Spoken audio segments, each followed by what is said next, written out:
എന്നുള്ളതാണ്. ഇനി പാലക്കാട്ടുകാരൻ എന്നുള്ള നിലയിൽ ഒരു ചോദ്യം ചോദിക്കുകയാണ് ഞാൻ. കാരണം മലമ്പുഴ MLA-മാരായിട്ട് നമ്മൾ പലരെയും കണ്ടിട്ടുണ്ട്. നയനാരെ കണ്ടിട്ടുണ്ട്, PV കുഞ്ഞിക്കണ്ണനെ കണ്ടിട്ടുണ്ട്, ഒരുപാട് നേതാക്കൾ, ശിവദാസ് മേനോനെ കണ്ടിട്ടുണ്ട്. MLA എന്ന നിലയിൽ മലമ്പുഴയിലുള്ള VS-ന്റെ സംഭാവനകൾ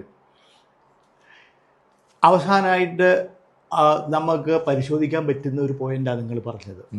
ഇങ്ങനെ റിബൽ ഒരു ഭാഗത്ത് എല്ലാ രംഗത്തും, പിന്നെ ജനപ്രതിനിധി ഭരണാധികാരി എന്നുള്ള നിലയ്ക്ക് നടത്തേണ്ട ഡെവലപ്മെൻ്റൽ ആക്ടിവിറ്റീസിനോടുള്ള വികസന കാര്യങ്ങളോടുള്ള സമീപനം, ആ വികസന കാര്യങ്ങളോടുള്ള സമീപനം നോക്കിയാൽ ആ രംഗത്തും നമ്പർ 1 VS. നിങ്ങൾ ആലോചിക്കുക, മലമ്പുഴ, പാലക്കാട്, കേരളത്തിൻ്റെ ഭാവിയിലും ഇപ്പോഴും ഭാവിയിൽ കൂടുതലും ഏറ്റവും വലിയ ഒരു വികസന രംഗത്ത് നാഴികക്കല്ലാവുന്നതാണ്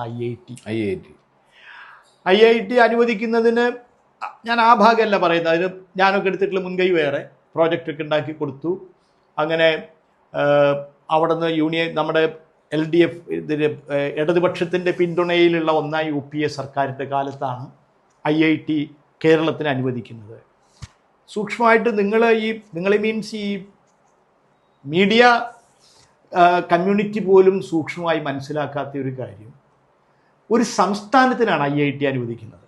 അതെ, IIT തമിഴ്നാടിന്, കേരളത്തിന് IIT, ബംഗാളിനൊരു IIT, അങ്ങനെ ഒരു സംസ്ഥാനത്തിന് അനുവദിക്കുന്നത്.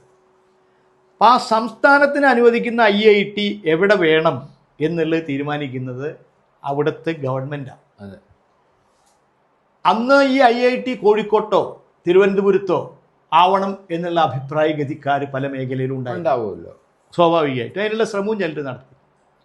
ഇപ്പം ഞാൻ MP ആണ്, VS മലമ്പുഴയിലത്തെ MLA, മുഖ്യമന്ത്രിയാണ്. VS പോളിറ്റ് ബ്യൂറോ യോഗത്തിന് വന്നപ്പോൾ കേരള ഹൗസിൽ പോയി കണ്ട് ഇങ്ങനെ ഒരു സംഗതി ഉണ്ട്, IIT അനുവദിക്കാൻ പോവുകയാണ്. പക്ഷേ നമ്മളെ ഗവൺമെൻറ് എവിടെയാണ് അതിന് സ്ഥലം എടുക്കുന്നത് എന്നുള്ളത് ഗവൺമെൻറ്റിനെ അറിയിക്കണം, എന്നാലെയാണ് അതിൻ്റെ ലാസ്റ്റ് ഡിക്ലറേഷൻ വരുള്ളൂ എന്ന് പറഞ്ഞു. VS പറഞ്ഞു, മലമ്പുഴയിൽ കഞ്ചിക്കോട് സ്ഥലം ഉണ്ടാവില്ലേ എന്ന് ചോദിച്ചു. ഇഷ്ടംപോലെ സ്ഥലം ഉണ്ടല്ലോ VS. അവിടെ ആവട്ടെ, ഞാൻ നോക്കാം. അങ്ങനെ അവരുടെ സ്ഥലത്തിൻ്റെ ഡീറ്റെയിൽസൊക്കെ എടുത്ത് കേരളത്തിന് അനുവദിച്ച IIT പാലക്കാട്ടാണ് സ്ഥാപിക്കുന്നത്. ആവശ്യപ്പെടുന്ന അത്രയും സ്ഥലം ആവശ്യപ്പെടുന്ന സമയത്ത് ഏറ്റെടുത്ത് നൽകുന്നതാണെന്ന് പറഞ്ഞ് ക്യാബിനറ്റിന് നോട്ട് അയച്ചു. അങ്ങനെയാണ് ഈ IIT കഞ്ചിക്കോട് വരുന്നത്. BEML, Bharat earth movers limited, വലിയൊരു സംഭവമാണ്. അപ്പോൾ ഇതൊക്കെ നമ്മൾ പറയുമ്പോൾ AK ആൻ്റണി ഇപ്പോഴും ജീവിച്ചിരിക്കുക. AK ആൻ്റണി ഡിഫൻസ് മിനിസ്റ്റർ ആവുമ്പോൾ ലോക്സഭ നടന്നുകൊണ്ടിരിക്കുക. അപ്പോൾ അറ്റൻഡറുടെ അടുത്ത് ഒരു കുറിപ്പ് കൊടുത്തയച്ചതിൻ്റെ അടുത്ത്, ഒന്ന് ഇങ്ങോട്ട് വരൂ എന്ന് പറഞ്ഞിട്ട്, അപ്പോൾ ഈ തൊപ്പിക്കാരെ അറ്റൻഡേഴ്സ് നിൽക്കുന്നുണ്ടാവുമല്ലോ, അപ്പോൾ കൊണ്ടുവന്ന് തന്നു. അപ്പോൾ ആൻ്റണി കൈകൊണ്ട് കാട്ടി, അവർ ട്രഷറി ബെഞ്ചിലേക്ക് നമ്മൾ പുറത്താണല്ലോ ഇരിക്കുന്നത്, കൈകൊണ്ട് കാട്ടി. ഞാൻ ചെന്നു. അപ്പോൾ പിന്നിലത്തെ ബെഞ്ചിലേക്ക് ഇരുന്നിട്ട്, പ്രൈം മിനിസ്റ്റർ ഒപ്പാണ് ആൻ്റണി ഇരിക്കുന്നത് ഫസ്റ്റ് റോയിൽ, ബാക്കിലത്തെ ബെഞ്ചിലേക്ക് കസേരയിലേക്ക് ഇരുന്നിട്ട് എൻ്റെ ഇത് പറഞ്ഞു, കൃഷ്ണദാസ്, വളരെ പ്രധാനപ്പെട്ടൊരു കാര്യം തന്നോട് ഡിസ്കസ് ചെയ്യാനുണ്ട്. നമുക്ക് ഡിഫൻസിൻ്റെ ഒരു വലിയ ഒരു യൂണിറ്റ് കേരളത്തിന് കിട്ടും. അപ്പോൾ ഞങ്ങളുടെ പാർട്ടിക്കാരത് തിരുവനന്തപുരത്താവാം, നെയ്യാറ്റിൻകരയിലോ കഴക്കൂട്ടത്തോ ഒരു സ്ഥലം കിട്ടാനുണ്ട് എന്നൊക്കെ പറഞ്ഞ് 6 മാസമായി. അവർ സ്ഥലമൊന്നും കണ്ടെത്തിയിട്ടില്ല. ഇത് നഷ്ടപ്പെടാതിരിക്കണമെങ്കിൽ പാലക്കാട്ട് സ്ഥലമുണ്ട് എന്നുള്ളത് ആരോ പറഞ്ഞു. വല്ല സ്ഥലം ഞാൻ പറഞ്ഞു, എത്ര ഏക്കർ സ്ഥലം വരും സാർ എന്ന് ചോദിച്ചു. നമുക്കൊരു 300 ഏക്കർ 500 ഏക്കർ സ്ഥലമുണ്ട് അവിടെ. എന്നാൽ ഒരു കാര്യം ചെയ്യും, അതിനൊരു പൊളിറ്റിക്കൽ ഡിസിഷൻ വേണം, CM ആയിട്ട് കൃഷ്ണദാസ് സംസാരിക്കുമെന്ന് ചോദിച്ചു.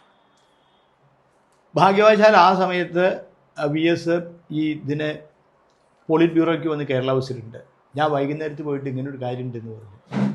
അപ്പോൾ VS ആൻ്റണിയെ വിളിച്ചു. ആൻ്റണിയും വളരെ മാന്യമായിട്ട് പെരുമാറി. ആൻ്റണി കേരള ഹൗസിലേക്ക് അങ്ങോട്ട് വന്നു.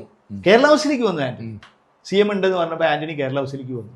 ഞാനും AK ആൻ്റണി കൂടിയിരുന്ന് സംസാരിച്ചു. എളമരം കരീമാണ് വ്യവസായ വകുപ്പ് മന്ത്രി. VS ഫോണിൽ കൂടെ എളമരം കരീമിനെ വിളിച്ചു.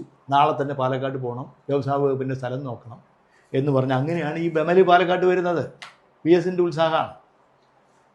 നടക്കാവിലെ പാലം പണി തീർന്നിട്ടില്ല എന്നുണ്ട് വേറെ കാര്യം, പക്ഷേ മേൽപ്പാലം പണി തീർന്നില്ല എന്നുള്ളത് വേറെ കാര്യം, ഏതാണ്ടെല്ലാം ആയി. VS മുൻകൈ എടുത്തിട്ടുണ്ടാവുന്ന മലമ്പുഴ ഡാമിനക്കരെയുള്ള റിംഗ് റോഡ് ഇപ്പോഴും അതിൽ ചെറിയൊരു പോർഷൻ പണി തീരാൻ ബാക്കിയുണ്ട്. പക്ഷേ VSൻ്റെ മുൻകൈയിലാണ്. അപ്പം നമ്മൾ നോക്കേണ്ടത് വികസന രംഗത്ത് അല്ല, അവിടെ ഒരു കാര്യം പറയാൻ വിട്ടു. കോച്ച് ഫാക്ടറിക്ക് യഥാർത്ഥത്തിൽ സ്ഥലം എടുത്തു. അതെ അതെ, കോച്ച് ഫാക്ടറിയുടെ എങ്ങനെയാണെന്ന് വെച്ചാൽ ഇതേപോലെ 2008 കോച്ച് ഫാക്ടറി ഒരു പ്രത്യേക ഘട്ടത്തിൽ കേരളത്തിന് കോച്ച് ബഡ്ജറ്റ് തന്നെ വെച്ചല്ലോ. അപ്പോൾ ലാലു പ്രസാദ് യാദവ് എൻ്റെ അടുത്ത് പറഞ്ഞു, ബോലോ ആപ്കോ പ്രൈം മിനിസ്റ്റർ കെ ബോലോ, ചീഫ് മിനിസ്റ്റർ കെ ബോലോ എന്ന് പറഞ്ഞു. അങ്ങനെ ഇതേപോലെ CM മുൻകൈ എടുത്തിട്ട് ആ സ്ഥലം എടുത്തു കൊടുത്തു. ഞാൻ ചെയ്ത് കല്ല് വിട്ടു, സ്ഥലമൊക്കെ ഏറ്റെടുത്തു. അപ്പോൾ പറഞ്ഞതെന്താണെന്ന് വെച്ചാൽ ഇങ്ങനെ റിബല്യൻ ആക്ടിവിറ്റീസ് മാത്രമല്ല, വികസന രംഗത്ത് സൂക്ഷ്മതയോടുകൂടി പ്രവർത്തനം നടത്തുമായിരുന്നു VS. മലമ്പുഴ മണ്ഡലത്തിൽ മലമ്പുഴ മണ്ഡലം ഏറ്റവും നന്നായി വികസനം നടന്നൊരു മണ്ഡലമാണ്. അപ്പോൾ VS സൂക്ഷ്മതലത്തിൽ ശ്രദ്ധിച്ചിരുന്നു. പിന്നെ രണ്ടാമത്തെ ഒരു കാര്യം, സ്വാഭാവികമായിട്ടും പലർക്കും തോന്നുക ഇങ്ങനെ ഒരു ഹൈ ലെവൽ സ്റ്റേച്ചറിലുള്ള ഒരു പൊളിറ്റിക്കൽ ലീഡർ ആകുമ്പോൾ സാധാരണ മനുഷ്യർക്ക് അവർ MLA കാണുന്ന പോലെയൊക്കെ പോയി കാണാൻ പറ്റുമോ എന്നൊക്കെയുള്ള സംശയം. ഒരു തടസ്സം ഉണ്ടായിരുന്നില്ല. VS കൃത്യമായിട്ട് ഒരു ഇന്നെ ദിവസം മണ്ഡലത്തിൽ ഉണ്ടാവും എന്നുള്ളത് അതിനൊരു നിഷ്കർഷ ഉണ്ടായിരുന്നു. ഇന്നെ ദിവസങ്ങളിൽ മണ്ഡലത്തിൽ ഒരു ലോക്കൽ കമ്മിറ്റിക്കാരുടെയും കത്ത് വേണ്ട, ഏരിയ കമ്മിറ്റിക്കാരുടെയും കത്ത് വേണ്ട, ആർക്ക് വേണേ ആരാന്ന് പോലും VS ചോദിക്കാറില്ല. അപ്പോൾ ഒരു ചോദ്യം കൂടെ ചോദിച്ച് അവസാനിപ്പിക്കാം സാർ. അതായത് ഈ നമ്മളെ ലോകത്ത് തന്നെ ഏറ്റവും വലിയ ഭീഷണി പരിസ്ഥിതിക്കും സ്ത്രീകൾക്കുമാണ്. ഇത് എത്രയോ കാലം മുമ്പ് തിരിച്ചറിഞ്ഞ ഒരു നേതാവായിരുന്നു VS. കാരണം പെണ്ണും മണ്ണും സംരക്ഷിക്കപ്പെടണം എന്നുള്ള കാഴ്ചപ്പാട്.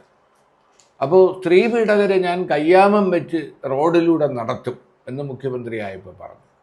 അതേസമയം വെട്ടിനിരത്തൽ സമരത്തിനെ അന്നെല്ലാവരും അധിക്ഷേപിച്ചെങ്കിലും അതായിരുന്നു ശരിക്കുള്ള പരിസ്ഥിതി നീർത്തട സംരക്ഷണം എന്ന് പിന്നെ ബോധ്യപ്പെട്ടു. ലോകം തന്നെ ഈ പരിസ്ഥിതിയെക്കുറിച്ച് ഇപ്പോൾ വ്യാകുലപ്പെടുന്ന. അപ്പോൾ അങ്ങനെ ഒരു ദീർഘവീക്ഷണം ഈ മനുഷ്യൻ എങ്ങനെ കിട്ടി? അതായത് VS ചില സ്വകാര്യ സംഭാഷണത്തിൽ അപൂർവമായിട്ട് അദ്ദേഹം അങ്ങനെ പഴയ കാര്യങ്ങളൊക്കെ പറയും. നമുക്ക് താല്പര്യമുണ്ടല്ലോ, അന്ന് ഈ പാർട്ടി എങ്ങനെ ഉണ്ടായതെന്നൊക്കെ അറിയാനല്ലേ, കൗതുകം കൊണ്ട്